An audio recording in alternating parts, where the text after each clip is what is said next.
October 25th, 1944. Alone off the Philippine coast of Samar, the U.S. Navy's small task unit Taffy 3 is under attack. Outnumbered and outgunned by the powerful Japanese Center Force, Admiral Clifton Sprague orders his ill-prepared fleet into action. I got down the ladder and I stopped. The first shells were awful close.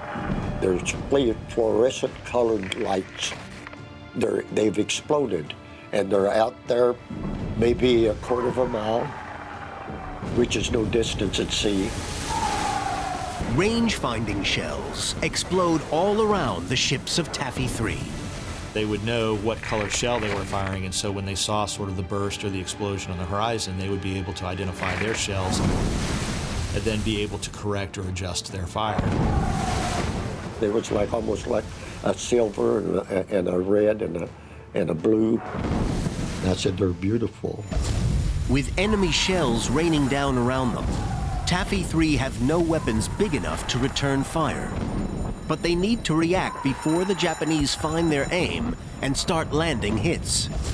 Commander Ernest Evans of the destroyer USS Johnston instructs his engine room to make funnel smoke.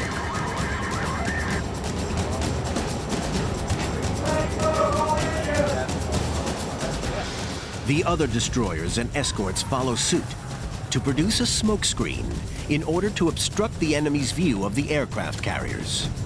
Coxswain Don Curtsey watches the destroyers from escort carrier the USS Fanshawe Bay.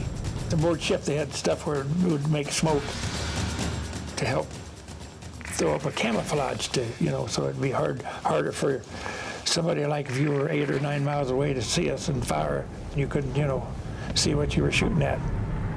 The smoke screen proves effective enough to confuse the Japanese and buys Admiral Sprague precious time.